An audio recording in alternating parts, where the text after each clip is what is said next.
Bonjour à tous, alors ici Kevin pour un nouveau podcast où je vais vous parler des habitudes.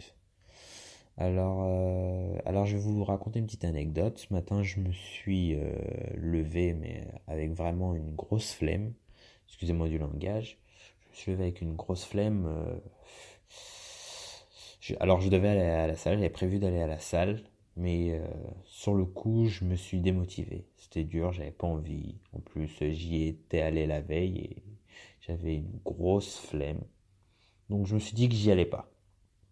Alors je me suis endormi pendant 1 heure. Après je me suis levé et je me sentais voilà un manque. Il y avait un manque qui s'était créé. Je sais pas.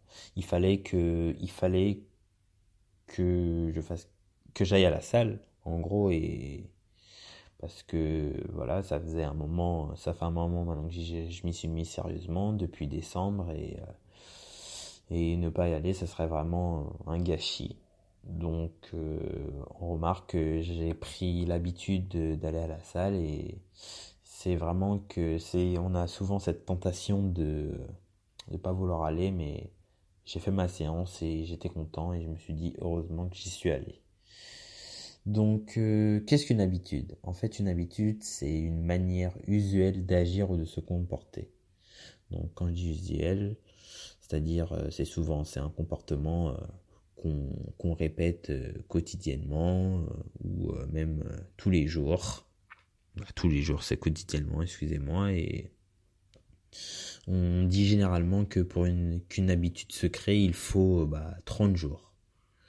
Donc qui sont divisés en 3 phases. Alors il y a 3 phases. La première phase, c'est vraiment pendant les 10 premiers jours, c'est la phase dite insupportable, car le comportement ou la chose la nouvelle habitude, et c'est nouveau pour nous et c'est peu appréciable. Je vous prends par exemple l'exemple de la salle de sport. Voilà, au début, le premier jour, vous êtes content et après, le lendemain, vous avez mal partout, vous avez des courbatures et vous avez qu'une envie, c'est d'entrer chez vous. C'est insupportable pour vous, vous savez pas comment faire, vous êtes perdu et voilà, vous avez qu'une envie, c'est de partir. Et après, à partir du 11e jour jusqu'au 20e jour, on attaque la phase 2. C'est la phase où on se sent inconfortable. Donc, je dirais, c'est-à-dire que l'habitude, elle se prend en forme. Donc voilà, maintenant, ça fait un peu plus de 10 jours que vous êtes à la salle. Vous êtes toujours pas un peu à l'aise, mais voilà, vous savez que vous devez y aller. Vous commencez à faire à peu près vos marques. Mais vous êtes toujours un peu pas à l'aise parce que voilà, surtout voilà, vous êtes jugé souvent, par exemple à la salle de sport, vous êtes jugé, vous avez peur qu'on vous juge, que vous faites mal l'exercice, voilà, vous avez l'impression d'être nul, mais voilà, et c'est vraiment dans cette phase qu'il faut être vraiment discipliné et ne pas abandonner parce que voilà, on a fait déjà une bonne partie du chemin et ça serait bête d'abandonner. Et après, on attaque la phase numéro 3 qui, à partir du 21e jour jusqu'au 30e jour, c'est la phase la phase où l'on devient vraiment instoppable. Car on commence à prendre du plaisir dans cette nouvelle habitude, en fait. Voilà, ça fait 21 jours, maintenant ça fait 3 semaines, on se dit, voilà, maintenant on est habitué, on sait à quoi, on commence à avoir vraiment ses repères et ça devient plus un plaisir, voilà, on est content, maintenant même aujourd'hui, voilà, des fois j'ai pas envie d'aller à la salle de sport et après j'ai fait ma séance et je suis content. Donc voilà précisément ces 3 phases que se crée une habitude. Après bien sûr, il y a plusieurs types d'habitudes qu'on peut en prendre en compte. Il y a vraiment les habitudes culturelles. Culturelles, c'est vraiment contrairement à chaque pays. Par exemple en France, se faire la bise, c'est typiquement français, européen on va dire, mais plus français. Voilà, vous allez aux États-Unis, ils se font pas la bise, c'est pas pareil. Voilà, le langage, la langue, c'est une habitude. Voilà, on est habitué à notre langue. Voilà. Il y a aussi notre environnement. Notre environnement, bah, c'est aussi bien les parents, les habitudes qu'ils nous ont données, par exemple. Voilà, ça diffère pas trop, mais bon, il y a des, voilà, manger à table, il y en a qui mangent, voilà, selon les habitudes, même avec nos amis, notre environnement, la façon dont on parle, dont on s'habille, voilà, c'est des habitudes, voilà, qu'on crée. Mais c'est surtout, bah, envers nos passions et nos choix. Il y a le grand philosophe Aristote qui a dit: nous sommes ce que nous faisons de manière répétée. Donc ce qu'il faut savoir, c'est que nous créons nous-mêmes nos habitudes selon ce que nous aimons. Par exemple, voilà, il y a beaucoup de gens qui aiment le foot, voilà, qui restent à regarder beaucoup de matchs de foot, qui prennent l'habitude de jouer au foot, ou ça peut être du foot qu'aussi bien de la danse, d'écouter de la musique. Et voilà, aussi, bah, par ailleurs, il y a aussi nos choix, ce qui nous semble être essentiel. Voilà, par exemple, je choisis de fumer, d'aller à l'école, de partir à l'étranger. Voilà, c'est des choix. Enfin, partir à l'étranger, non, mais voilà, fumer, ça crée une habitude et voilà, c'est nos choix. Et bien sûr, après, bah, les habitudes, elles peuvent être positives.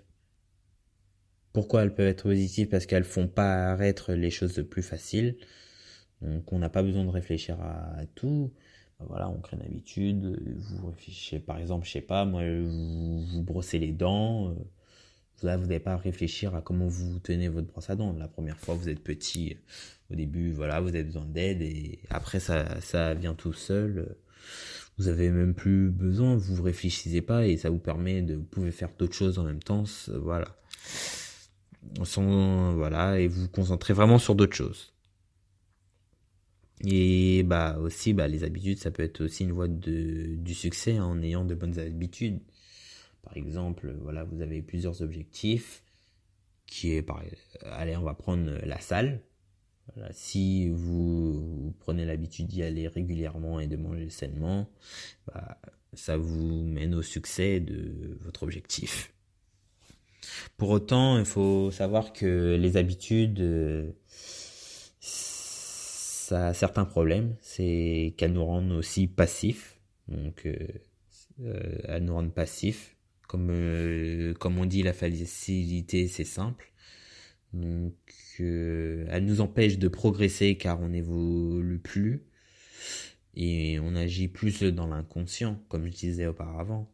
Donc, et voilà, on agit dans l'inconscient et on reste sur ses acquis sans pour autant se remettre en question. Par exemple, on fait quelque chose par habitude, je sais pas, et parler d'une certaine manière et peut-être, voilà, cette matière c'est pas forcément la bonne. J'ai pris cet objectif, mais ça peut être au niveau des connaissances. Voilà, on connaît, je sais pas, sur un personnage, mais peut-être il y a des choses qu'on connaît pas, mais sans le savoir, sans aller plus loin dans ses recherches ou voilà, en poussant plus, et bah on peut pas le savoir. Et aussi, bah, on peut avoir de mauvaises habitudes, bah, créer de mauvaises habitudes qui peuvent avoir de lourdes conséquences sur le long terme et nous éloigner de nos objectifs. Par exemple, bah, reprenons l'exemple de la salle. Voilà, si voilà, vous allez à la salle, vous vous dites, vous avez pour objectif d'avoir un beau corps, mais vous allez une fois de temps en temps à la salle et vous mangez mal, et bah voilà, peut-être une fois, oui, ça aura pas d'effet, mais au bout de 2 3 mois, je pense que vous verrez bien les effets. Alors, pourquoi c'est important de créer de bonnes habitudes? Bah, parce que ça nous permet de nous améliorer en allant de l'avant, c'est-à-dire en atteignant ces objectifs que l'on s'est fixés.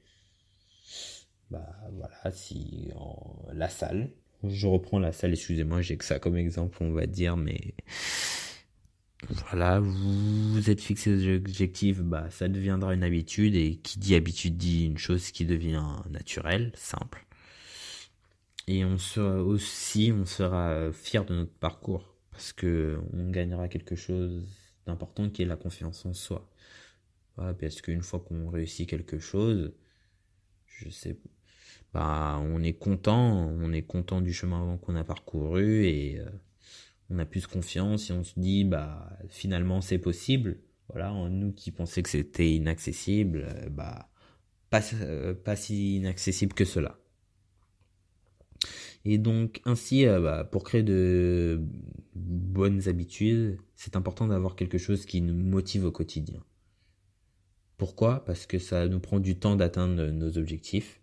Parce que on voit les résultats, c'est pas forcément visible tout de suite. Ça peut prendre du temps à venir. Voilà. À la moindre difficulté, on voudra abandonner, car on sort de sa zone de confort. Bien sûr, la facilité, c'est toujours plus simple. Et on a toujours la tentation à faire le mauvais choix sur le moment. Et on peut faire face aussi à des échecs, voilà. Quand on fait face à un échec, on n'arrive pas à quelque chose, bah, on a souvent envie d'abandonner.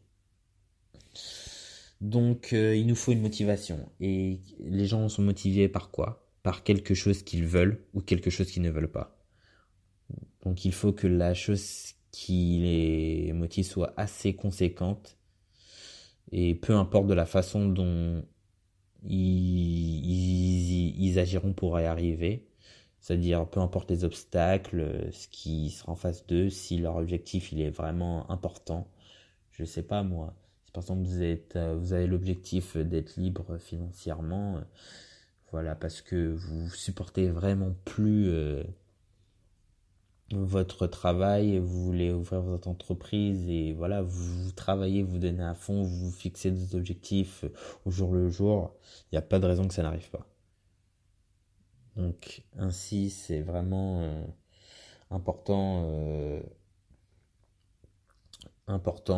c'est vraiment important. Mais voilà, par contre, il y a deux motivations faut éviter de prendre en compte, c'est vraiment l'argent et les matériels. L'argent, pourquoi? Parce que l'argent, ça peut être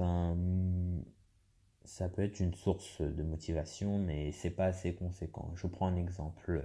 Par exemple, une personne, voilà, qui va faire un métier de, je dis n'importe quoi, manager. Voilà, il verra qu'il est bien payé, voilà, qu'il a beaucoup d'argent. Et au bout de 2 semaines, il se rend compte bah, qu'il aime vraiment pas ce qu'il fait, c'est insupportable, voilà, il a trop de pression, et pourtant il gagne bien. Et il décide de quitter son boulot parce que ça lui plaît pas et de faire quelque chose où il est peut-être un peu moins payé, mais il est content de ce qu'il fait. Donc ça prouve vraiment, ça c'est des cas qui existent vraiment. Là je vous ai pris un exemple comme ça lambda, mais c'est des cas qui existent vraiment.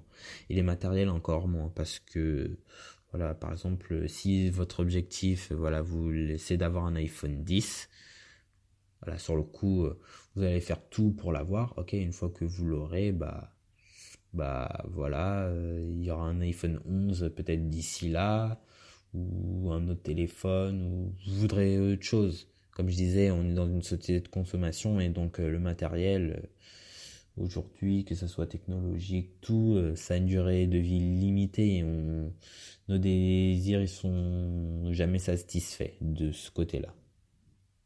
Donc c'est vraiment se privilégier sur bah, nos passions. Voilà, si c'est vraiment, par exemple, un danseur qui veut devenir professionnel, bah, si c'est vraiment sa passion, il se donnera, peu importe le chemin qu'il prendra. Et si on a les désirs, par exemple, je sais pas, on a les désirs d'aider sa famille parce que on les aime vraiment, ou voilà, on veut pas que notre famille, enfin nos enfants, soient dans une sale situation, voilà, que la nôtre. Donc ça sera vraiment des désirs qui seront vraiment plus forts. Et peu importe dans la façon dont on s'y prendra, bah, ça ne nous empêchera pas de continuer pour arriver à nos fins. Voilà, donc il est vraiment important de reprendre les rênes de ses habitudes en limitant les mauvaises habitudes et en se fixant sur de nouvelles qui nous seront utiles à nos objectifs. Bien sûr, c'est un processus qui est assez long. Voilà, il faut être discipliné pour y arriver et Et voilà pour ma part. J'espère que ce podcast vous a bien plu. Je vous souhaite une très bonne journée et je vous dis à très vite pour un prochain podcast. Allez, au revoir.